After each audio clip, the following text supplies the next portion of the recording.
আল্লাহ তাআলা বলছেন ফাকুলু ওয়াতামুল বায়স ওয়াল ফকির, তোমরা কুরবানির গোশত নিজেরা খাও, দুস্থ গরিব ফকির মিসকিনকে খেতে দাও। এটা আল্লাহর আদেশ। কুরবানির সাথে আকিকার কোনো সম্পর্ক নেই। আকিকা 7 দিনের দিনই দিতে হবে। 7 দিনের আগে বাচ্চা মারা গেলে আকিকা চলে না, 7 দিনের পরে আকিকা চলে না, এ কথাই ঠিক। 14 দিনে আকিকা চলে মর্মে হাদিস জয়ীফ, 21 দিনে চলে মর্মে হাদিস জয়ীফ, জীবনে কোনো একদিন চলে মর্মে হাদিস জয়ীফ। এসব হাদিস আমলযোগ্য নয়। গোশত দিতে বাধ্য। আশেপাশে যদি গরিব মানুষ না থাকে আর যদি না দেয়, তাহলে এ গুনাহগার হবে, এ আল্লাহর আদেশকে মানেনি, এ কৃপণ, সে ক্ষতিগ্রস্ত হবে। আর আকিকার গোশত ব্যক্তিগত গোশত, সে খাবে কি দিবে সেটা তার ব্যাপার। আকিকা করে নেকি হয় না, আকিকা করে বাপের জিম্মেদারি নামে। আর কুরবানি হচ্ছে নেকির কাজ। কুরবানি অনেক বড় নেকির কাজ। যেসব মাধ্যম দিয়ে আল্লাহকে খুব বেশি সন্তুষ্ট করা যায়, তার একটা বড় মাধ্যম হচ্ছে কুরবানি। কেউ যদি কুরবানির চন্দ্র দেখে, তাহলে সে নখ চুল কাটতে পাবে না, এটা আল্লাহ রাসূলের আদেশ। যারা কুরবানি করবে তাদের উপরে এই আদেশ, এ কথাই ঠিক।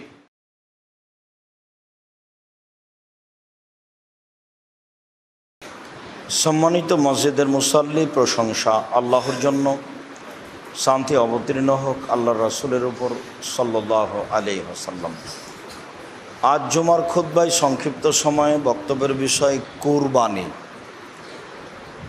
কুরবানিকে সামনে রেখে এক গুরুত্বপূর্ণ সংক্ষিপ্ত তথ্যবহুল বিবরণের চেষ্টা করব ইনশাআল্লাহুল আজিজ। কুরবানি শব্দটি কুরব থেকে নির্গত, যার অর্থ হচ্ছে আল্লাহর নৈকট্য, সন্তুষ্টি লাভ করা। যেসব মাধ্যম দিয়ে আল্লাহকে খুব বেশি সন্তুষ্ট করা যায়, তার একটি বড় মাধ্যম হলো কুরবানি করা। কুরবানি করে মানুষ আল্লাহকে খুব বেশি সন্তুষ্ট করতে পারে, যা একাধিক আয়াত হাদিস দ্বারা বোঝা যায়। কুরবানি আজ থেকে প্রায় ৫,৫০০ বছর পূর্বে ইরাকের ব্যাবিলন শহরের উর নামক গ্রামে ইব্রাহিম আলাইহিস সালাম জন্মগ্রহণ করেন। তিনি যে কুরবানি করেছিলেন, সেই কুরবানি আমাদের কুরবানি। যদিও কুরবানি আদম আলাইহিস সালাম থেকেই চালু রয়েছে। আদম আলাইহিস সালামের এক ছেলে এক মেয়ে একসাথে জন্ম নিত। আগের ছেলে পরের মেয়ে, পরের ছেলে আগের মেয়ে, এভাবে তিনি বিবাহ দিতেন। কাবিলের সাথে জন্ম নিয়েছিল ইকলিমা, আর হাবিলের সাথে জন্ম নিয়েছিল লিওয়াজা। ইকলিমা দেখতে বেশি সুন্দরী ছিল লিওয়াজার চেয়ে। সময় আসলে আদম আলাইহিস সালাম তার নীতি অনুযায়ী বিবাহের প্রস্তাব পেশ করেন। তাতে কাবিল প্রস্তাব প্রত্যাখ্যান করে। কাবিল বলে, আমার সাথে যে মেয়ে জন্ম নিয়েছে আমি তাকে বিবাহ করব। পরিস্থিতি দেখে আদম আলাইহিস সালাম বললেন, তাহলে তোমরা দুইজন আল্লাহর দরবারে কুরবানি পেশ করো। যার কুরবানি কবুল হবে সেই ইকলিমাকে বিবাহ করবে। সেই সময়ের কুরবানি কবুলের পদ্ধতি ছিল আকাশ থেকে আগুন এসে জ্বলে যাবে। যদি আকাশ থেকে আগুন এসে জ্বলে যায়, তাহলে বুঝতে হবে কুরবানি কবুল হয়েছে। আর যদি না জ্বলে, তাহলে বুঝতে হবে কুরবানি কবুল হয়নি। অবশ্য বিষয়টি এখন থাকলে মানুষ তার সত্য মিথ্যা, হালাল হারাম বুঝতে পারত। আল্লাহ তাআলা দয়া করে মানুষকে কুরবানির গোশত খাওয়ার সুযোগ দিয়েছেন। মর্মেই হতো মানুষ অবৈধ পয়সা দিয়ে ভুল পদ্ধতিতে কুরবানি করা প্রয়োজন মনে করছে। যেহেতু কাবিল জমি চাষ করত, মর্মে কিছু গম আল্লাহর দরবারে কুরবানি হিসাবে পেশ করলো।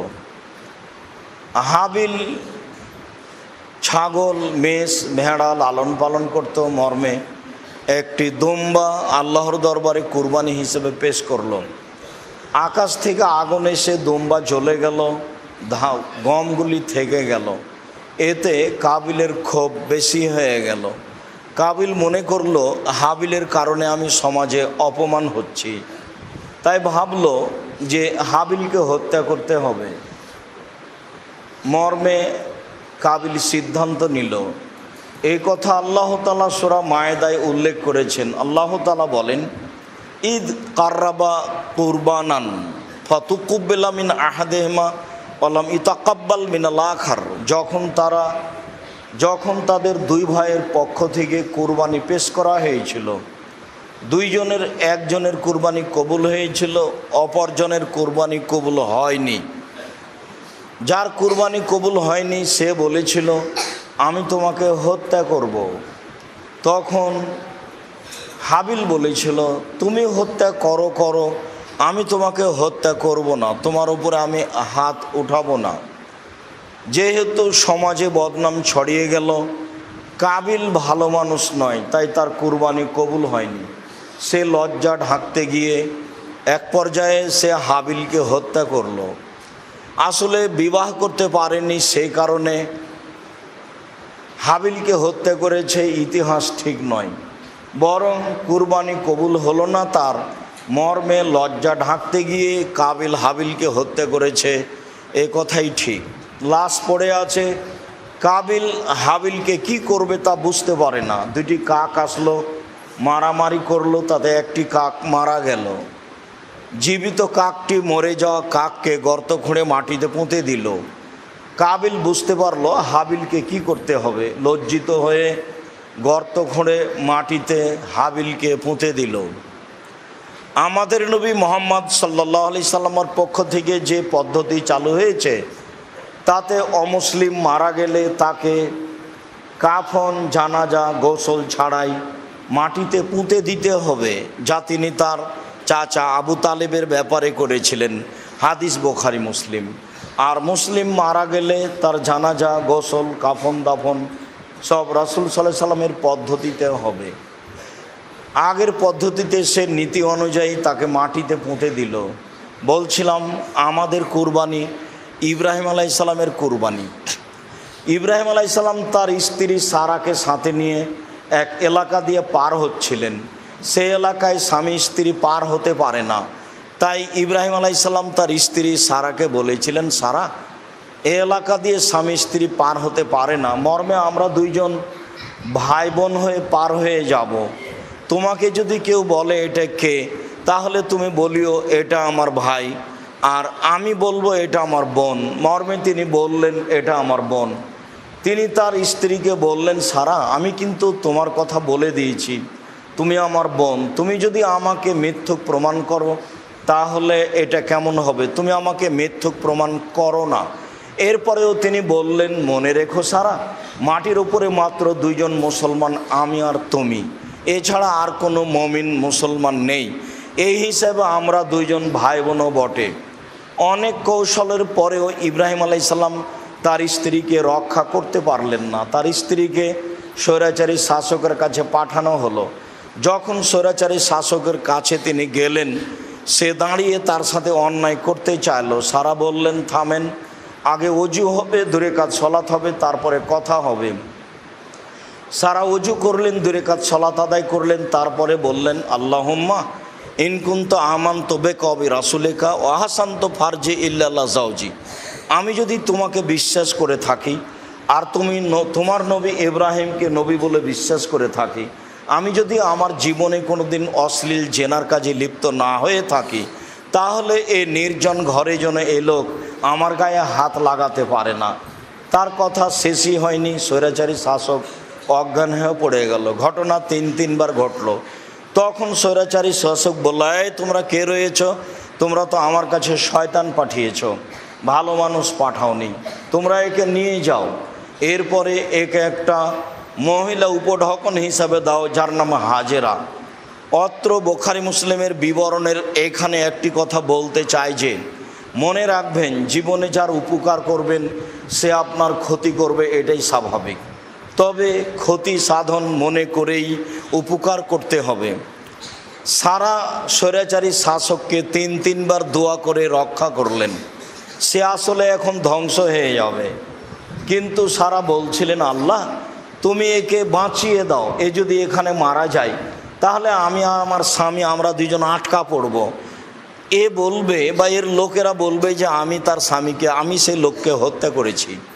তখন আমরা হত্যার দোষে আমি আর আমার স্বামী ইব্রাহিম আটকা পড়ব, তুমি একে এই বিপদ থেকে রক্ষা করো। তিনবার আল্লাহর দরবারে দোয়া করে সারা তাকে বিপদ থেকে রক্ষা করলেন। শেষ পর্যন্ত স্বৈরাচারী শাসক বলল, সারা হলো শয়তান। এই তোমরা কে রয়েছো? এ তো শয়তান, তোমরা তো আমার কাছে শয়তানকে পাঠিয়েছো, মানুষকে তো পাঠাওনি, তোমরা একে নিয়ে যাও, একে একটা হাতি উপঢকন দাও যার নাম হাজেরা। সারা হাজারাকে সাথে নিয়ে ইব্রাহিম আলাইহিস সালামের কাছে গেলেন। ইব্রাহিম আলাইহিস সালামের কাছে গিয়ে বললেন, স্বৈরাচারী শাসককে আল্লাহ ধ্বংস করেছে, তার উদ্দেশ্য সফল হয়নি, সে একটা কাজের মেয়ে সাথে দিয়েছে যার নাম হাজেরা। ইব্রাহিম আলাইহিস সালাম তার স্ত্রী সারা ও কাজের মেয়ে হাজেরাকে সাথে নিয়ে স্বদেশ চললেন। এক পর্যায়ে সারা হাজেরাকে বললেন, দেখো হাজেরা, আমাদের তো কোনো ছেলে মেয়ে নেই, আমরা তো বেশ বয়সের হয়ে গেছি, তুমি আমার স্বামীর সাথে বিবাহ বন্ধনে আবদ্ধ হও, যদি আমাদের কোনো ছেলে মেয়ে জন্ম নেয়। হাজেরা বললেন, দেখেন যা আছি ভালো আছে, বিবাহ হয়ে গেলে হয়তো ভালোবাসায় ফাটাল ফাটতে পারে, তো বিবাহ না হওয়াই ভালো। বারবার বলার কারণে এক পর্যায়ে ইব্রাহিম আলাইহিস সালাম হাজেরাকে বিবাহ করলেন। মর্মে ইসমাইল আলাইহিস সালাম জন্ম নিল। ইসমাইল আলাইহিস সালাম জন্ম নিলেই যা হওয়ার তাই হলো। হাজেরা এবং সারার মধ্যে ভালোবাসায় দেখা দিল তফাৎ। পরিস্থিতি দেখে ইব্রাহিম আলাইহিস সালাম তার স্ত্রী হাজেরা এবং দুধের ছেলে ইসমাইলকে সাথে নিয়ে বনবাস স্বরূপ চললেন কাবা ঘরের পাশে।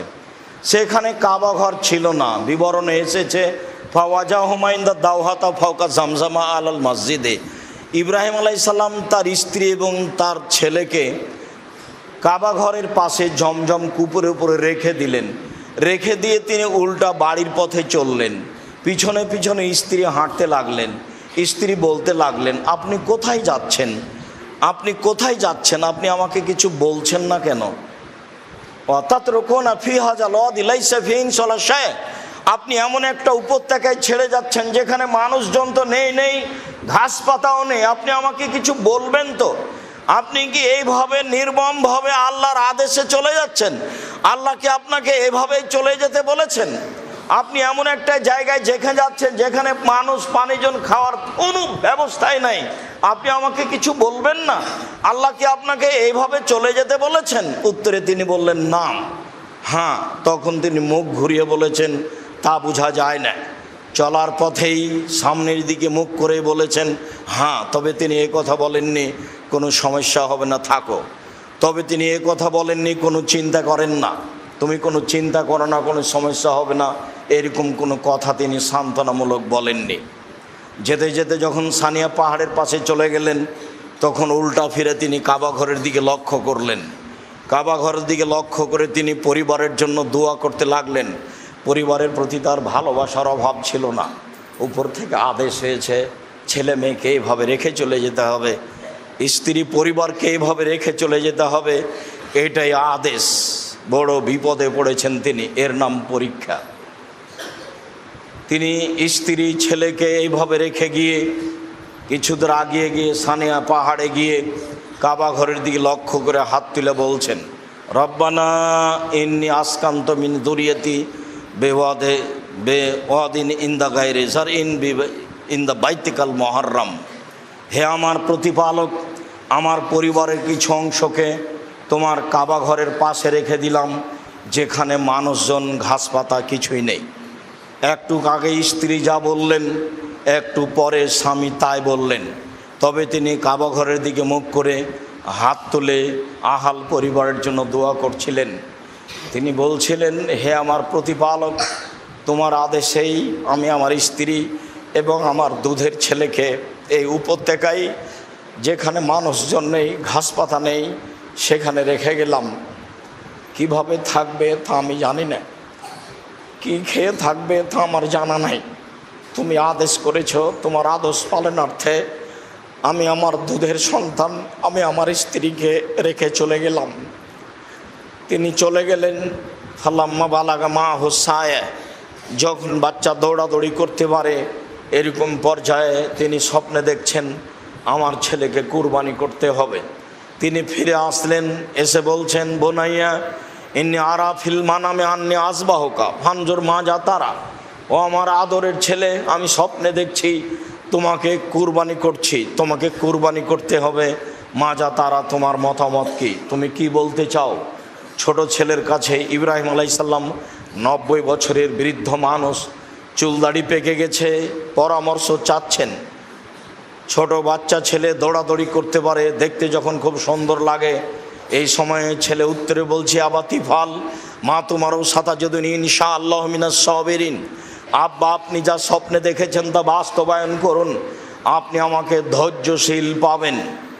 অত্র বিবরণে বোঝা যায় ইব্রাহিম সালাম তার ছেলেকে কুরবানি করার জন্য হাত পা বেঁধেছিলেন, এ কথা মিথ্যা। কুরবানি করার জন্য তিনি চোখে কাপড় দিয়েছিলেন, এ কথা মিথ্যা। তার ছুরিতে লোহা লাগিয়ে দিয়ে ধার বন্ধ করে দেওয়া হয়েছিল, এ কথা মিথ্যে। চোখের সামনে দেখে দেখে ছেলেকে কুরবানি করতে হবে, এটাই আদেশ।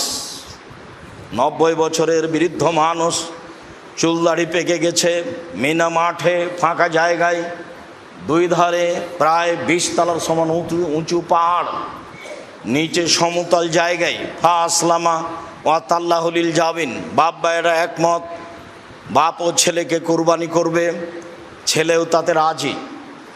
ছেলেকে উপুড় করে তিনি শইয়ে দিলেন, মুখমণ্ডল নিচের দিকে আছে, মাথার পিছন দিক উপরের দিকে আছে। দর্শক বলতে ফেরেশতা আল্লাহ, মানুষজন কেউ নেই।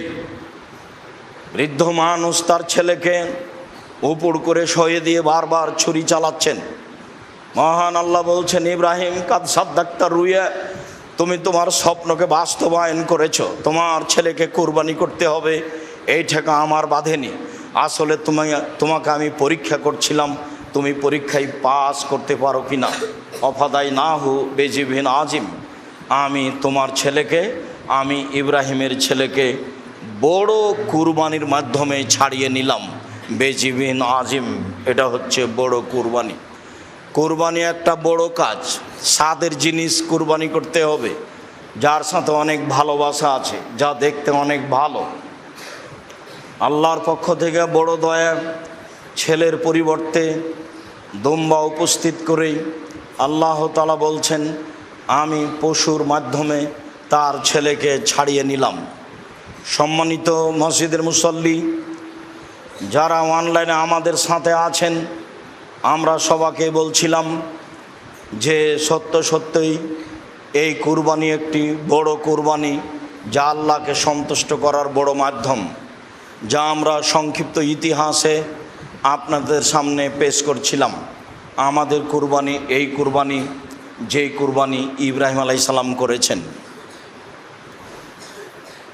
এ ব্যাপারে আল্লাহ তাআলা বলেন, ওয়ালিকুল্লি উম্মাতিন জাআলনা মানসাকা, আমি প্রত্যেকটা সম্প্রদায়ের জন্য কুরবানির ব্যবস্থা করেছি।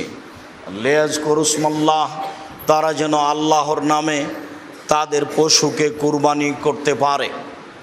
আল্লাহ তাআলা বলেন, লা ইয়ানাল্লাহু লুহুমুহা ওয়ালা দিমাউহা ওয়ালাকিন ইয়ানালুহু তাকওয়া মিনকুম, নিশ্চয় মানুষের কুরবানির গোশত, নিশ্চয় মানুষের কুরবানির রক্ত আল্লাহর নিকটে পৌঁছে না, নিশ্চয় মানুষের অন্তর আল্লাহর নিকটে পৌঁছে। যার অন্তর পরিষ্কার, যার পয়সা বৈধ, তারই কুরবানি কবুল হয় মাত্র, অন্য মানুষের কুরবানি কবুল হয় না। যার এ বিষয়ে অন্তর পরিষ্কার নয়, যে আল্লাহকে সন্তুষ্ট করার জন্য কুরবানি করতে পারে না, স্বার্থের উপরে কুরবানি করে, তার কুরবানি কবুল হয় না, এ কথাই ঠিক। অত্র আয়াতে যা আল্লাহ তাআলা বলেন, আল্লাহ তাআলা বলেন, ফাসাল্লি লিরাব্বিক ওয়ানহার, মুহাম্মদ সাল্লাল্লাহু আলাইহি সাল্লাম, আপনি আপনার প্রতিপালককে সন্তুষ্ট করার জন্য কুরবানি করুন আর সালাত আদায় করুন। আপনি আপনার প্রতিপালককে সন্তুষ্ট করার জন্য সালাত আদায় করুন, কুরবানি করুন। অবশ্যই কুরবানি আল্লাহকে সন্তুষ্ট করার জন্য একটি বড় মাধ্যম, যা কোরআন এবং হাদিস দ্বারা প্রমাণিত হয়। আবু হুরায়রা রাদিয়াল্লাহু তাআলা আনহু বলেন, রাসূল সাল্লাল্লাহু আলাইহি ওয়াসাল্লাম বলেছেন, মান কানা লাহু সাআতুন ওয়া লাম ইজাহি ফালা ইয়াকরাবান্না মুসাল্লানা, যার অর্থ সম্পদ রয়েছে, সে যদি কুরবানি না করে, তাহলে সে যেন আমার ঈদের মাঠে না আসে। বিবরণে মনে হচ্ছে কুরবানি জরুরি। আসলে কুরবানি জরুরি নয়, কুরবানি ফরজ নয়, কুরবানি একটি নেকির মাধ্যম। যার কারণেই আবু বকর সিদ্দিক এবং ওমর রাদিয়াল্লাহু তাআলা আনহু লা ইজাহিয়ানে আন আহলিহিমা মাখাফাতান আন ইয়ারা যালিকা ওয়াজিবান, মানুষ যেন এটাকে জরুরি ফরজ না মনে করে, এই কারণেই আবু বকর সিদ্দিক, ওমর রাদিয়াল্লাহু তাআলা আনহুম তারা মাঝে মধ্যেই তাদের পরিবারের পক্ষ থেকে কুরবানি করতেন না। অবশ্যই কুরবানি আল্লাহকে সন্তুষ্ট করার মাধ্যম, অবশ্যই কুরবানি একটি বড় ইবাদত, অবশ্যই স্বাদের জিনিস কুরবানি করতে হবে, এ কথাই ঠিক। কুরবানির ব্যাপারে একাধিক আলোচনা রয়েছে। আনাস রাদিয়াল্লাহু তাআলা আনহু বলেন, জাহা রাসূলুল্লাহ সাল্লাল্লাহু আলাইহি সাল্লাম কাবশাইনে আমলাহাইনে আকরানাইনে জাবাহুমা বেয়াদিহি ও সাম্মা ও কাব্বারা। রাসূল সাল্লাল্লাহু আলাইহি সাল্লাম দুইটি সাদা কালো শিংওয়ালা ভেড়া কুরবানি করলেন। তিনি তা নিজ হাতে করলেন। তিনি আল্লাহু আকবার, বিসমিল্লাহ আল্লাহু আকবার বললেন। বর্ণনাকারী বলেন, রাআইতুহু ওয়াজিআন কাদামু আলা সিফাহিমা, আল্লাহর নবীকে আমি দেখলাম তিনি তার কুরবানির পশুর চোয়ালের উপরে, পাঁজরের উপরে পা রেখে বিসমিল্লাহ আল্লাহু আকবার বলে কুরবানি করলেন। একাধিক সহিহ হাদিসে রয়েছে কুরবানির কথা, একাধিক আয়াতে রয়েছে কুরবানির কথা। অবশ্যই আমরা আল্লাহকে সন্তুষ্ট করার আশায় কুরবানি করব, যাতে করে আমাদের পরকালে সফলতা নেমে আসে। আল্লাহ তুমি আমাদেরকে তোমাকে সন্তুষ্ট করার জন্য কুরবানি করার তৌফিক সুযোগ করে দাও। আল্লাহুম্মা আমিন। আল্লাহুম্মা সাল্লি আলাইহি, আল্লাহুম্মা বারিক আলাইহি।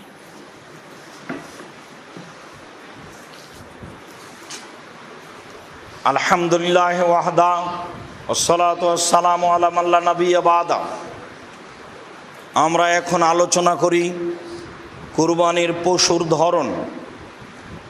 তারপর কুরবানি 7 ভাগে একজনের পক্ষ থেকে ও কুরবানির গোশতের বিবরণ।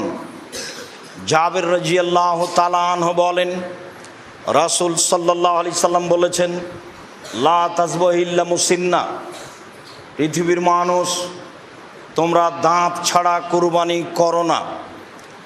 অত্র মুসলিম গ্রন্থের হাদিসে প্রমাণিত হয় যে দাঁত দেখেই কুরবানি করতে হবে। যারা মুসিন্না শব্দের অর্থ গ্রহণ করেছেন এই মর্মে যে 1 বছর হলেই গরু ছাগল এগুলো কুরবানি করা যায়, তারা ভুল বুঝেছেন। এ কথাই ঠিক, দাঁত দেখেই কুরবানি করতে হবে। মুসিন্না মূলত ওই পশু, ওই ছাগলকে বলা হয় যার দুধের দাঁত উঠে গিয়ে আবার দাঁত বের হয়েছে, তাকেই মুসিন্না বলা হয়। তবে সাধারণত ছাগল দাঁতে 1 বছরে, গরু দাঁতে 2 বছরে, উট দাঁতে 5 বছরে, মানুষ দাঁতে 7 বছরে।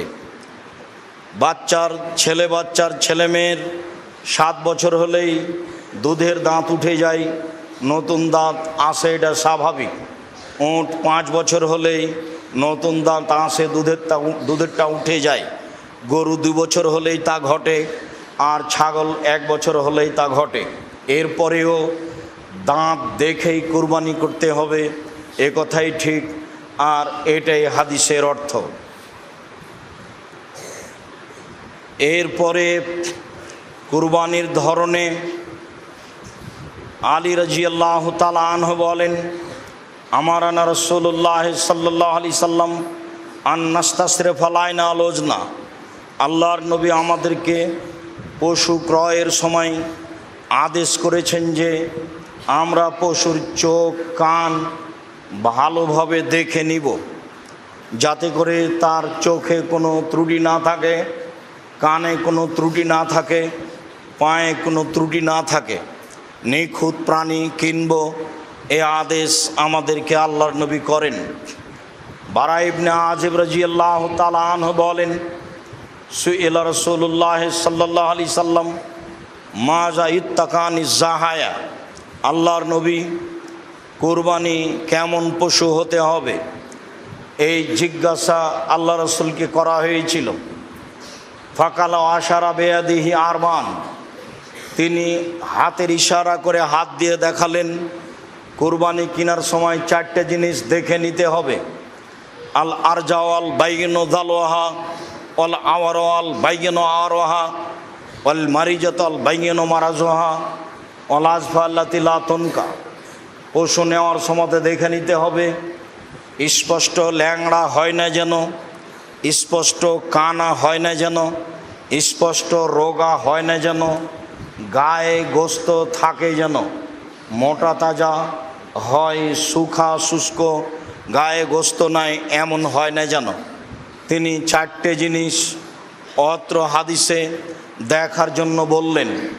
স্পষ্ট কানা, স্পষ্ট খোড়া, স্পষ্ট রোগা এবং গায়ে গোস্ত, এইগুলোর কথা তিনি উল্লেখ করলেন।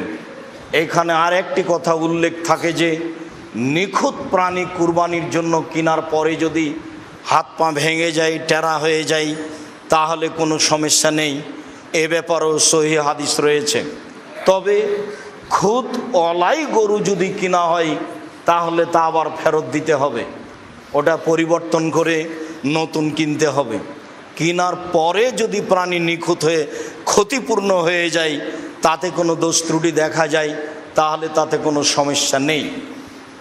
তবে নিখুঁত যদি কিনতে না পারেন, ক্ষতিপূর্ণ কিনে থাকেন, তাহলে পশু পরিবর্তন করতে হবে, এ কথাই ঠিক। নিখুঁত প্রাণী কুরবানি করতে হবে, এ কথাই ঠিক। সম্মানিত মসজিদের মুসল্লি, এবার আমরা আলোচনা করি কুরবানি একজনের পক্ষ থেকে না, 7 জনের পক্ষ থেকে।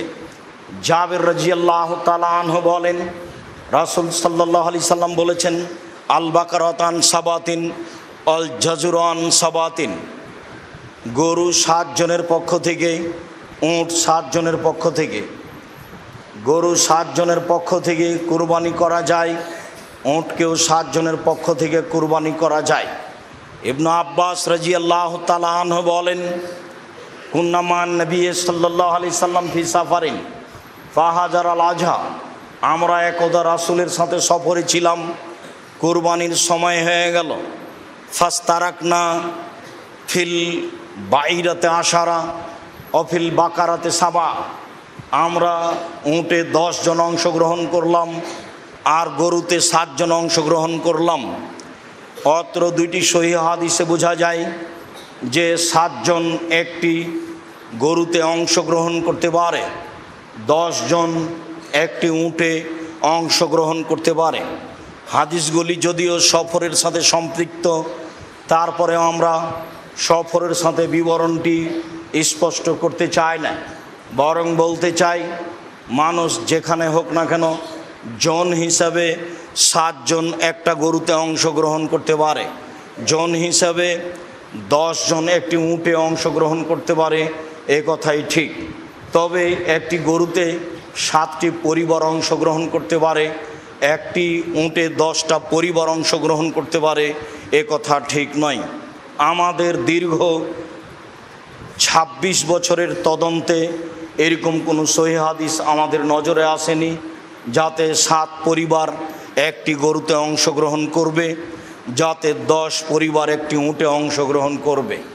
এছাড়াও আহলে হাদিসের একজন বড় পণ্ডিত মানুষ মাওলানা আব্দুল্লাহিল কাফি আল কুরাইশি তার ফতোয়া মাসাইল বইয়ে আজ থেকে প্রায় 50 থেকে 60 বছর আগে উল্লেখ করেছেন এই মর্মে যে আমি আব্দুল্লাহিল কাফি আল কুরাইশি, একটি গরুতে 7 পরিবার অংশগ্রহণ করবে, একটি উটে 10 জন 10 পরিবার অংশগ্রহণ করবে, এমন হাদিস আমি অবগত হতে পারিনি। অবশ্যই 7 জন আর 7 পরিবার, 10 জন আর 10 পরিবার এক নয়। সম্মানিত মসজিদের মুসল্লি, সম্মানিত দেশবাসী, যারা আমরা অবগত আছি 7টি পরিবারের পক্ষ থেকে একটি গরু কোরবানি করা যায়। অবশ্যই তারা জনকে ধরেই বলছি। আমি অবশ্যই এখানে বলতে চাই, যারা খুব জোর দিয়ে এভাবে বলছে তাদেরকে এত শক্ত পথ থেকে ফিরে আসাই ভালো। বলা যেতে পারে তার পক্ষ থেকে যে একটা গরুতে একটা পরিবারই উত্তম, একটা ছাগলে একটা পরিবারই উত্তম। 7 পরিবারের পক্ষ থেকে দেওয়া যায়, হালকা হওয়া ভালো। কিন্তু বলার গতিটা এমন যে বলে এইভাবে, কে বলছে একটা গরুতে 7 পরিবার অংশগ্রহণ করা যাবে না? তার বলার গতিতে মানুষ যেটা সঠিক সুন্দর সেটা পায় না। বলার ঢং গতি খুব শক্ত, যার কারণে সঠিক যেটা সেটা থেকে মানুষ দূরে থেকে যাচ্ছে। সম্মানিত মসজিদের মুসল্লি, যারা অনলাইনে দেশের বিদেশের বিভিন্ন স্থান থেকে আমাদের সাথে অংশগ্রহণ করেছেন, করবেন বলে আমরা আশাবাদী, তাদেরকে আমরা বলতে চাই, একটি পরিবারের পক্ষ থেকে একটি প্রাণী কুরবানি করতে হবে মর্মে একাধিক হাদিস রয়েছে। কয়েকটি বুখারী মুসলিম থেকে পেশ করি, পরে আরও পেশ করব ইনশাআল্লাহ। সম্মানিত মসজিদের মুসল্লি, জাবির রাদিয়াল্লাহু আয়েশা রাদিয়াল্লাহু তাআলা আনহা বলেন, আমার রাসূলুল্লাহ সাল্লাল্লাহু আলাইহি সাল্লাম বেকাবসিন আকরানা, আল্লাহর নবী একটি সিংওয়ালা ভেড়া ক্রয়ের জন্য আদেশ করলেন। এতাও ফি সওয়াদিন ওয়াবরকু ফি সওয়াদিন ওয়ানজুরু ফি সওয়াদিন, যেই ভেড়াটি খাবে কালোতে, হাঁটবে কালোতে, শুইবে কালোতে, যার মুখ কালো, যার পা কালো, যার পেট কালো। বিবরণে হয়তো আল্লাহ রাসূল কালো প্রাণীকেই বেশি প্রাধান্য দিয়েছেন। বিদ্বানগণ বলতে চান কালো প্রাণীর গোশতে স্বাদ বেশি, অন্যান্য প্রাণীর গোশতে স্বাদ কম, এমনটা হতেও পারে। তবে এর রহস্য আমরা স্পষ্ট রাসূল সাল্লাল্লাহু আলাইহি ওয়াসাল্লামের পক্ষ থেকে অবগত নই। তিনি বলেছিলেন আনাসকে ক্রয় করতে, যাও একটি ভেড়া কিনো যেটা কালোতে হাঁটে, কালোতে খায়, কালোতে শয়। ফাউতিয়া বিহি লিউজিয়া বিহি, এই কুরবানি ভেড়া তার নিকটে নিয়ে যাওয়া হলো। ফাকালা লিআয়েশা, আয়েশা রাদিয়াল্লাহু তাআলা আনহাকে তিনি বললেন, হালুমিন মুদিয়া ওয়াস হাজি হবে হাজারিন, আয়েশা ছুরি নিয়ে আসো এবং পাথরের মাধ্যমে তাকে ধারালো করে নিয়ে আসো। ছুরি ধারালো কাজটি আমাদের দেশে পুরুষ মানুষে করে। আল্লাহর নবী আয়েশাকে বলছেন, আয়েশা ছুরি ধারালো করে নিয়ে আসো। ফালাত, আয়েশা তাই করলেন। স্ত্রীর নাম ধরে ডাকতে হয় এ কথাই ঠিক। অত্র হাদিসে যা প্রমাণ হয়, একটু আগে বুখারী মুসলিমের হাদিসে যা ইব্রাহিম আলাইহিস সালামের ব্যাপারে প্রমাণ হয়েছে, স্ত্রীও স্বামীর নাম ধরে বলতে পারে। তাই তার স্ত্রী বলেছিলেন, আয়না তাজাব ইব্রাহিম, ইব্রাহিম আপনি কোথায় যাচ্ছেন আর আমাদেরকে উপত্যকায় ছেড়ে যাচ্ছেন যেখানে মানুষজন নেই, ঘাস পাতা পশু প্রাণী নেই। আয়েশা রাদিয়াল্লাহু তাআলা আনহা বলেন, ফাখাজা ওয়াখাজাল কাবসা, তিনি ছুরি হাতে নিলেন এবং ভেড়াটা হাতে নিলেন। ফাজাহু, তারপরে তিনি তাকে ফেলে দিলেন। ফেলে দিয়ে চোয়ালের উপরে পা চাপিয়ে তিনি বলছেন, আল্লাহুম্মা তাকাব্বাল মিন মুহাম্মদ ওয়া আলে মুহাম্মদ, আল্লাহ তুমি এই ভেড়া কবুল করো মুহাম্মাদের পক্ষ থেকে, তার পরিবারের পক্ষ থেকে। বিসমিল্লাহ আল্লাহু আকবার, বিসমিল্লাহ আল্লাহু আকবার বলে এই দোয়া পড়ে তিনি পশু কুরবানি করলেন। একটি ভেড়া কুরবানি করলেন তার পক্ষ থেকে, তার পরিবারের পক্ষ থেকে। হাদিস বুখারী মুসলিম। সম্মানিত মসজিদের মুসল্লি, আয়েশা রাদিয়াল্লাহু তাআলা আনহা বলেন, কানান নবী সাল্লাল্লাহু আলাইহি সাল্লাম এজা আরাদা ইউজাহিয়া, যখনই আল্লাহর নবী কুরবানির ইচ্ছা পোষণ করতেন তখনই ইস্তারাবে কাবসাইনে, দুইটি ভেড়া নিতেন। আজিমাইনে বড়, সামিনাইনে মোটা তাজা, আকরানাইনে শিংওয়ালা, আমলাহাইনে সাদা কালো, মজুয়াইনে অন্ডকোষ বের করা। পাঁঠা কুরবানি না দেওয়াই ভালো। যেগুলোতে অন্ডকোষ বের করা আছে, যাকে আমরা খাসি বলি, সেটাই কুরবানি করা উত্তম। যারা বলেছে খাসি নিখুঁত পাঁঠাই দিতে হবে, তারা শরীয়ত ভুল বুঝেছে, আর না হলে না জানার কারণে বলেছে। আল্লাহর নবী নিজে 2টা ভেড়া কিনলেন, মোটা তাজা, বড় শিংওয়ালা, সাদা কালো, অন্ডকোষ বের করা। জাবাহা আহাদাহুমা লেমান শাহেদা লিল্লাহি বিত্তাউহিদে ও শাহেদাল্লাহু বিল বালাগা, ওদের নামে তিনি জবে করলেন যারা এক আল্লাহ বলে সাক্ষ্য দেয়, যারা তার রেসালাত পৌঁছেছেন তিনি তার দায় দায়িত্ব এই বলে সাক্ষ্য দেয়, তাদের জন্য তিনি একটি পশু কুরবানি করলেন। ও জাবাহাল আখারা আন মোহাম্মদিন ও আলে মোহাম্মদিন, মোহাম্মদ সাল্লাল্লাহু আলাইহি সাল্লাম তার পক্ষ থেকে এবং তার পরিবারের পক্ষ থেকে আরেকটি পশু ভেড়া কুরবানি করলেন। অত্র সহিহ হাদিস প্রমাণ করে যে একটি পরিবারের পক্ষ থেকে একটি প্রাণী কুরবানি করতে হবে। 2, 3 আয়েশা রাদিয়াল্লাহু তাআলা আনহা বলেন, নাহার রাসূলুল্লাহ সাল্লাল্লাহু আলাইহি ওয়াসাল্লাম ফি হাজ্জাতিল বিদায়ে আন আজওয়াজিহি বাদনাতান ওয়াহিদা, রাসূল সাল্লাল্লাহু আলাইহি সাল্লাম তার পরিবারের পক্ষ থেকে বিদায় হজে একটি গরু কুরবানি করেছিলেন। অত্র সহিহ হাদিস প্রমাণ করে রাসূল সাল্লাল্লাহু আলাইহি সাল্লাম পরিবারের পক্ষ থেকে একটি প্রাণী কুরবানি করেছিলেন। মেখনাব ইবনে সুলাইম রাদিয়াল্লাহু তাআলা আনহু বলেন, কুন্না মান নবী সাল্লাল্লাহু আলাইহি সাল্লাম ওয়াকুফান বিআরাফা, আমরা একদা আল্লাহ রাসূলের সাথে আরাফার মাঠে অবস্থান করছিলাম। সামিতুহু ইয়াকুল, আমি রাসূল সাল্লাল্লাহু আলাইহি সাল্লামকে বলতে শুনলাম, তিনি বললেন, ইয়া আইয়ুহান নাস ইন্না আলা কুল্লি আহলি বাইতিন ফি কুল্লি আমিন উজিয়া, মনে রেখো প্রত্যেকটা পরিবারের পক্ষ থেকে প্রতি বছর একটি প্রাণী কুরবানি করতে হবে। মনে রেখো প্রত্যেকটা পরিবারের পক্ষ থেকে অন্তত একটি প্রাণী কুরবানি করতে হবে। মনে রেখো প্রত্যেকটা পরিবারের পক্ষ থেকে অন্তত একটি প্রাণী কুরবানি করতে হবে। রাসূল সাল্লাল্লাহু আলাইহি সাল্লাম যদিও বিদায় হজে 100টি কুরবানি করেছিলেন, মানুষ একাধিক কুরবানি করুক, যেহেতু নেকির কাজ, কুরবানি একাধিক করুক, 2, 4টা 10টা 5টা 50টা করুক, নিজের নামে করুক আর নেকির জন্য করুক, ছেলেমেয়ের নামে করুক, সেটা ভিন্ন কথা। মরা মানুষের নামে কুরবানি চলে না, জীবিত মানুষের নামে কুরবানি চলে। যারা বলেছেন মরা মানুষের নামে কুরবানি করলে সেই গোশত ফকির মিসকিনকে নিয়ে দিয়ে দিতে হবে, এটা মন্তব্য মাত্র। কুরবানির পশু মরা মানুষের পক্ষ থেকে জবে করতে হবে মর্মে যে হাদিস এসেছে সে হাদিস অগ্রহণীয়। কাজে যারা মারা গেছে তাদের নামে রয়েছে দান, তাদের নামে রয়েছে মুখের দোয়া, তাদের নামে কুরবানি নয়। তাদের নামে হজ করতে পারে, যা স্পষ্ট শরীয়ত দ্বারা প্রমাণিত হয়। রাসূল সাল্লাল্লাহু আলাইহি সাল্লাম একাধিক কুরবানি করেছেন মর্মে মানুষ একাধিক কুরবানি করতে পারে, তবে পরিবারের পক্ষ থেকে অন্তত একটি পশু কুরবানি করতে হবে, যা অত্র সহিহ হাদিসে প্রমাণিত হয়। আতা ইবনে ইয়াসার রাদিয়াল্লাহু তাআলা আনহু বলেন, সালতু আবু আইয়ুব আল আনসারী, আমি আইয়ুব আনসারীকে জিজ্ঞাসা করলাম, কাইফা বিকুম আল আযাহে ফিকুম আলা আহাদি রাসূলিল্লাহ সাল্লাল্লাহু আলাইহি সাল্লাম, আপনাদের রাসূলের যুগে কুরবানি কেমন ছিল? আপনাদের মাঝে রাসূলের যুগে কুরবানি কেমন ছিল? তখন আবু আইয়ুব আনসারী রাদিয়াল্লাহু তাআলা আনহু বলেন, কানার রাজুল ইজাহি বিসাত আনওয়ান আহলে বাইতেহি, রাসূলের যুগে আমরা ব্যক্তিরা তার পক্ষ থেকে তার পরিবারের পক্ষ থেকে একটি ছাগল কুরবানি করতেন।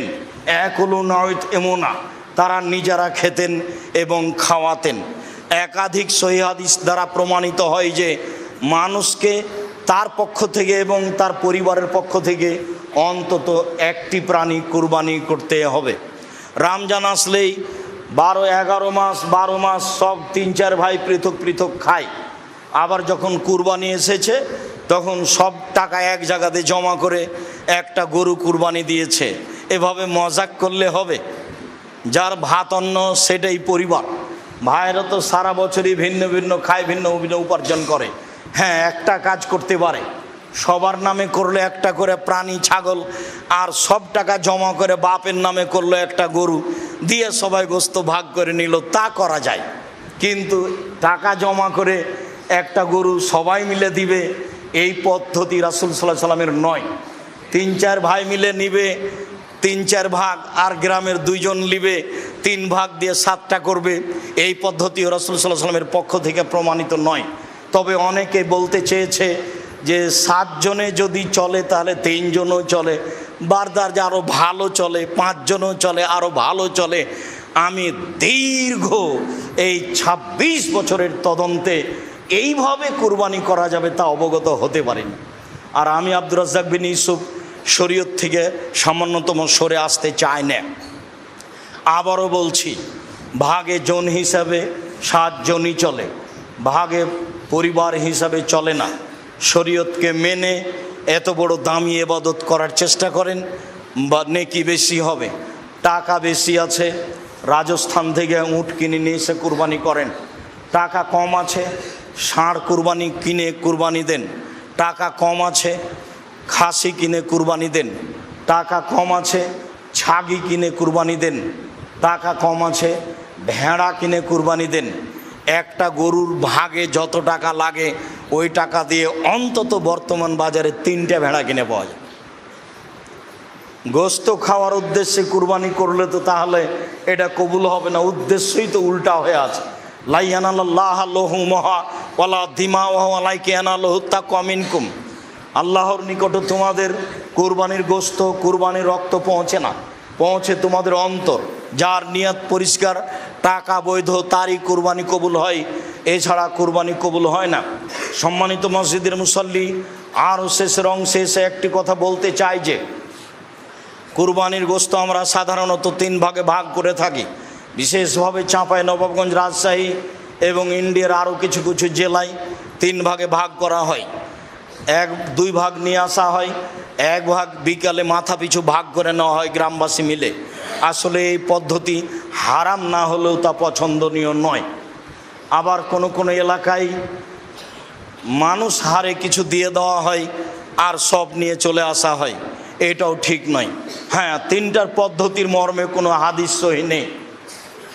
যে হাদিস এসেছে যে 3 ভাগের 1 ভাগ নিজে খাবে, 3 ভাগের 1 ভাগ গরিব প্রতিবেশীকে দিবে, আর 3 ভাগের 1 ভাগ ফকিরকে দিবে যারা ভিক্ষে চায়, মর্মে হাদিসটি মানুষের বানানো নিতান্তই জয়ীফ।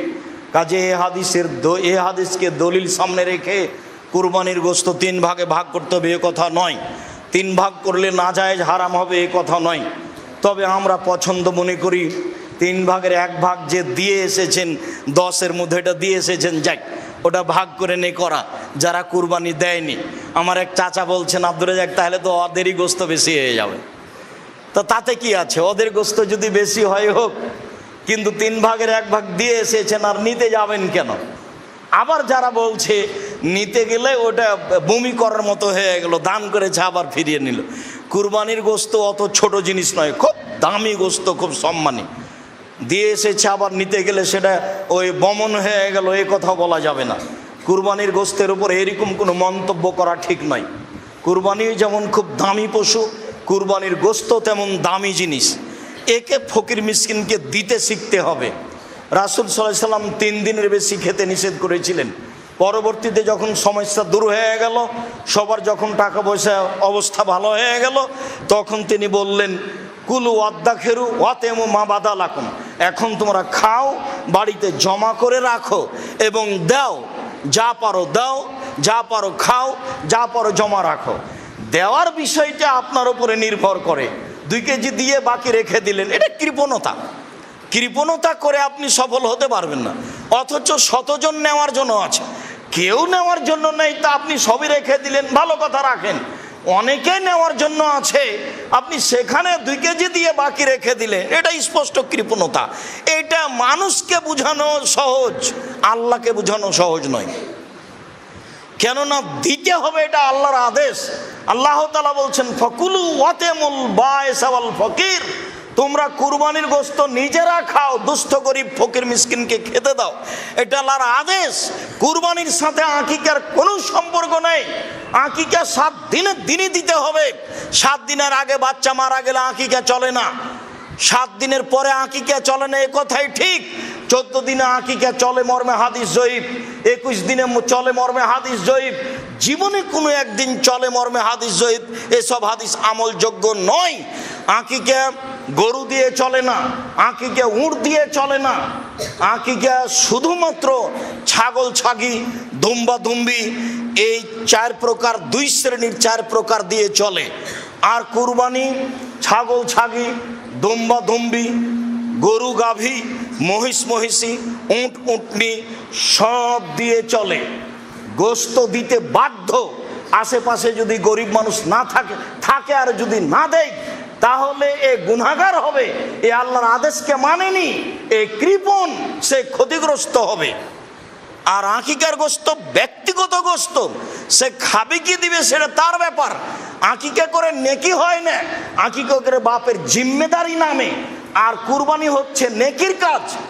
কুরবানি অনেক বড় নেকির কাজ, যেসব মাধ্যম দিয়ে আল্লাহকে খুব বেশি সন্তুষ্ট করা যায় তার একটা বড় মাধ্যম হচ্ছে কুরবানি। সম্ভবপর মানুষ কুরবানি করার চেষ্টা করবে আল্লাহকে সন্তুষ্ট করার জন্য, এ কথাই ঠিক। আলোচনার শেষে এসে আরেকটি কথা, উম্মু সালমা রাদিয়াল্লাহু তাআলা আনহা বলেন, রাসূল সাল্লাল্লাহু আলাইহি সাল্লাম বলেছেন, মানরা হেলাল জিল হিজ্জা ওয়ারাদা ইউজাহিয়া ফালা ইয়াখুজ মিন শারিহি ওয়ালা মিন আসফারিহি। কেউ যদি কুরবানির চন্দ্র দেখে তাহলে সে নখ চুল কাটতে পাবে না, এটা আল্লাহ রাসূলের আদেশ। যারা কুরবানি করবে তাদের উপরে এই আদেশ, এ কথাই ঠিক। ছেলে মেয়ে যদি না করে, নাও করতে পারে, তবে ছেলে মেয়ে যারা কুরবানি দিচ্ছে না তারা নখ কাটলে গুনাহগার হবে, এ কথা নয়। আর চন্দ্র উঠলে, কুরবানির চন্দ্র উঠলে গরু ছাগল জবে করা যাবে না, এ কথা মিথ্যা। গরু ছাগল জবে করতে পাবে না যে হজ করার জন্য এহরাম বেঁধেছে সে।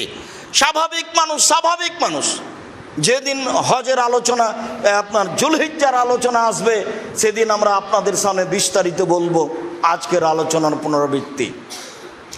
সম্মানিত মসজিদের মুসল্লি, আমাদের যে কুরবানি, এই কুরবানি ইব্রাহিম আলাইহিস সালামের কুরবানি।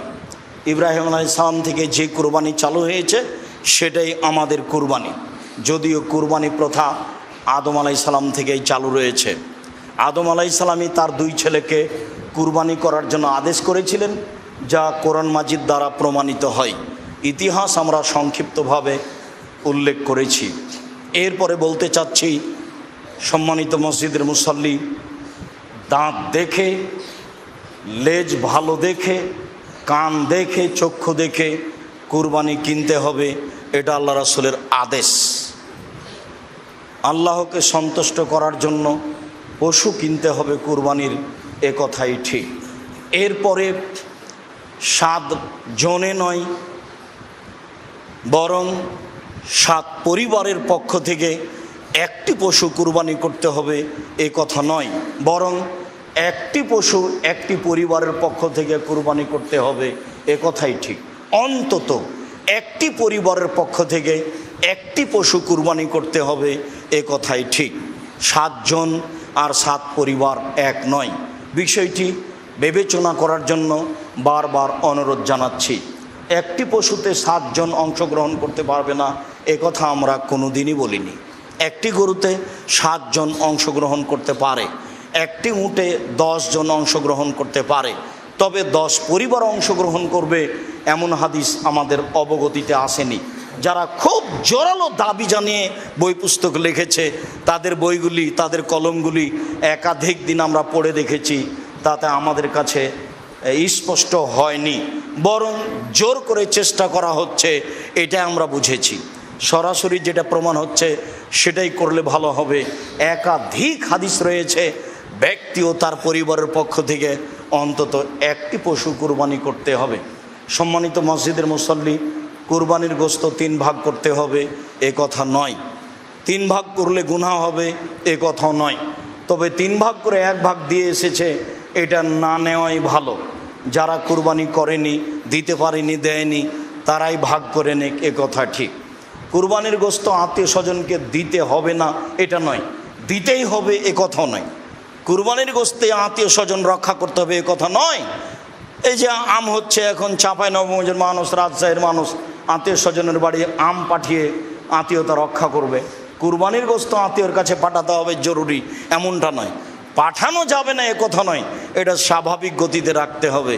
মর্মে মসজিদের সকল মুসল্লিকে এবং সাথে সাথে অনলাইনে যারা আমাদের সাথে রয়েছেন তাদেরকে সময়ের গতিতে আমাদের খুতবা যারা দেখবেন, শুনবেন, জানবেন তাদেরকে অনুরোধ জানাচ্ছি, একমাত্র আল্লাহকে সন্তুষ্ট করার আশায় সহিহ হাদিসকে সামনে রেখে কুরবানি করুন। আল্লাহ আপনাদের তৌফিক দান করুক, আল্লাহুম্মা আমিন। আল্লাহ, তুমি আমাদের এই কুরবানি তোমার রাসূলের পদ্ধতিতে করার তৌফিক দান করো। আল্লাহ, তুমি আমাদের জামিয়া সালাফে কবুল করো। জামিয়া সালাফের ব্যাপারে যারা শত্রুতা করে তুমি তাদেরকে দমন করো, তুমি তাদেরকে হেদায়াত দান করো। আমাদের যে সমস্যা রয়েছে সেই সমস্যাগুলি তুমি দূর করে দাও। সকল মুসলিম ভাই বোনের জামিয়া সালাফের প্রতি ভালোবাসা দাও, তারা যেন ভালোবাসার সাথে জামিয়া সালাফের সার্বিক কাজে দানের হাত, সহায়তার হাত প্রশস্ত করতে পারে, এটা তুমি কবুল করো। আমরা খাকসার সাধারণ মানুষ, আমরা তোমার দরবারে জোরালো দাবি জানাচ্ছি, তুমি জামিয়া সালাফের সার্বিক সমস্যা দূর করে যারা জামিয়া সালাফেকে ভালোবাসে, যারা জামিয়া সালাফে কিছু দান খেরাত করে, তুমি তাদের অর্থ সম্পদে বরকত দান করো, তুমি তাদের অর্থ সম্পদের নিরাপত্তা দান করো। যাদের আত্মীয় স্বজন তাদের মারা গেছে, তুমি তাদের কবরের শাস্তি মাফ করো।